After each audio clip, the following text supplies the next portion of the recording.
कंटारा एक ऐसी मूवी जिससे किसी को भी बहुत ज़्यादा एक्सपेक्टेशंस नहीं थी जब ये 2022 में रिलीज हुई थी। मूवी का बजट सिर्फ 16 करोड़ था। मूवी का राइटर, डायरेक्टर और एक्टर एक ही था, नाम था ऋषभ शेट्टी। मतलब ये एक ऐसी मूवी थी जो ऐसा लगा था आएगी और चले जाएगी, लेकिन डेस्टिनी का किसको पता था कि भाई 16 करोड़ में बनी हुई मूवी 450 करोड़ के आसपास का बिजनेस कर जाएगी। एक ऐसी मूवी बन जाएगी कि कोई स्पिरिचुअल मूवी बनाना चाहता है तो इस तरीके से बनाई जाए। इसकी जो ओरिजिनल लैंग्वेज थी कन्नड़ा, उसमें इसने केजीएफ को भी पीछे छोड़ दिया था। अगर आपको लग रहा है कि भाई इस मूवी की कलेक्शन कितनी बड़ी है, तो आप ये समझ सकते हो कि इसकी कलेक्शन पुष्पा, आदि पुरुष इनसे भी ज़्यादा निकल के आई है। इस मूवी में ऋषभ शेट्टी की काफ़ी तारीफ की गई क्योंकि डायरेक्शन भी बहुत अच्छी थी, एक्टिंग भी बहुत अच्छी थी और राइटिंग भी काफ़ी अच्छी थी। अब सेकंड पार्ट निकल के आ रहा है जिसको कहा जा रहा है वैसे कंटारा चैप्टर 1। वो इसलिए क्योंकि ये मूवी प्रीक्वल है। प्रीक्वल का मतलब ये कहानी जो पहले कंटारा आई थी उससे पहले की कहानी है। ये मतलब आप पीछे जा रहे हैं टाइम में और टाइम में वहाँ पे ये कहानी चल रही है। मतलब कह लो कि वो जो पहली कंटारा थी वो कंटारा 2 थी, ये कंटारा 1 निकल के आ रही है। थोड़ी सी कन्फ्यूज़न है पर हाँ, कंटारा आ रही है। इसमें भी वही बात है, एक्टर, डायरेक्टर और राइटर तीनों ऋषभ शेट्टी ही हैं। लेकिन एक बहुत बड़ा जंप लगा है, वो किसमें लगा है बजट में, जो कि 16 करोड़ से अब 125 करोड़ पहुंच गए।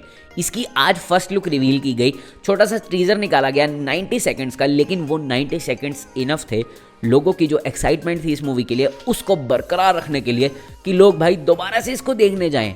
लेकिन क्या ऋषभ शेट्टी जो जादू उन्होंने कंटारा के साथ दिखाया था उसको रिक्रिएट कर पाएंगे? देखो, जो पूरी मूवी थी उसमें तो काफ़ी इंप्रूवमेंट की जा सकती थी, चीज़ें भी बदली जाएंगी, चीज़ें और इंप्रूव होंगी क्योंकि बजट बढ़ गया है। देखो, अगर इसकी स्टोरी के बारे में बात की जाए तो कहा जा रहा है कि जैसे जो कंटारा पहले थी उससे पहले की स्टोरी है ये, मतलब पास्ट में आपको दिखाई जाएगी। लेकिन वहीं पे जो पहले करैक्टर्स थे सारे, चाहे पुलिस वाले हों या फिर ऋषभ शेट्टी का लव एंगल, वो सब आपको देखने को मिलेंगे इस मूवी में। तो या तो ये हो सकता है कि भाई जो पहले कंटारा थी उसी के कुछ सीन से या कुछ ऐसी हिडन चीज़ों से इस मूवी को कनेक्ट किया जाए, या फिर ये हो सकता है कि भाई कुछ चीज़ें प्रेजेंट में दिखाई जाए, कुछ पास्ट में दिखाई जाए, उनको कनेक्ट करके आपको दिखाया जाए। कुछ भी हो भाई, देखना तो इंटरेस्टिंग रहेगा कि इन दोनों स्टोरीज को जोड़ा कैसे जाता है। पर जो इस मूवी की एंडिंग थी, क्लाइमैक्स था, क्या वो जादू दोबारा से क्रिएट किया जाएगा? देखो, कंटारा एक ऐसी मूवी का बहुत अच्छा एग्जांपल है कि सिर्फ एंडिंग बहुत अच्छे होने से ना पूरी मूवी का लेवल बहुत ज़्यादा बढ़ जाता है। और इस मूवी की एंडिंग ही थी जो कह सकते हो ना कि अब सबसे अच्छा पार्ट था इस मूवी का। उसको दोबारा से उस लेवल पे लेके आना काफ़ी मुश्किल रहेगा ऋषभ शेट्टी के लिए।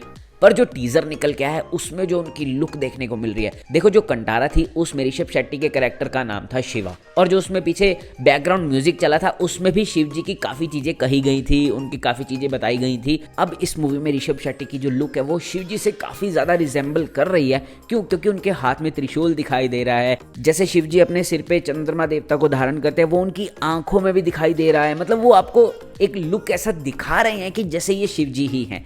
तो भाई ये देखना काफ़ी इंटरेस्टिंग रहेगा कि शिव जी को कैसे कनेक्ट किया जाता है इस मूवी से, जो कि एक बहुत बड़ा फैक्टर भी होगा। क्योंकि अगर ये करने में वो सफल रहते हैं और इसको सही से कर पाते हैं तो भाई इस मूवी का लेवल और भी ज़्यादा बढ़ जाएगा। देखो, जो पहली मूवी थी उसमें जो देव बने थे उनकी जो पावर्स या फिर उनकी फाइटिंग वगैरह जो भी था वो सिर्फ एंड के 15 मिनट में दिखाई गई थी और वो मूवी की सबसे अच्छा पार्ट था। लेकिन क्या इस मूवी में मतलब एक ये देव की ही कहानी होगी? तो भाई ये मूवी का लेवल बहुत ज़्यादा बढ़ जाएगा। इस टीजर का जो फर्स्ट हाफ है उसमें दिखाया गया कि ऋषभ शेट्टी जंगल में आते एक जगह पे खड़े होते जो कंटारा 1 की काफ़ी फेमस जगह थी। उसमें मतलब जो वो सारा का सारा सीन है वो फर्स्ट मूवी से ही लिया गया है। लेकिन उसके बाद का जो पार्ट है जिसमें ऋषभ शेट्टी की नई लुक दिखाई जा रही है वो मतलब नई मूवी से देखने को मिलेगा आपको। इस मूवी की शूटिंग अभी शुरू हुई है, आज ही इसका मुहूर्त था, तो बहुत जल्दी तो आपको ये देखने को नहीं मिलेगी। 2024 में कभी भी ये रिलीज़ हो सकती है। तो एक्सपेक्टेशंस तो इस मूवी से काफ़ी ज़्यादा है क्योंकि बजट भी बढ़ चुका है और ऋषभ शेट्टी का लेवल भी भाई बढ़ना चाहिए उसी हिसाब से। देखने में मज़ा आएगा। आपको कंटारा कैसी लगी थी और चैप्टर 1 से क्या एक्सपेक्टेशंस है कमेंट में ज़रूर बताना। मिलते हैं किसी और वीडियो में। This is Rupam Sharma signing off. जय भोले।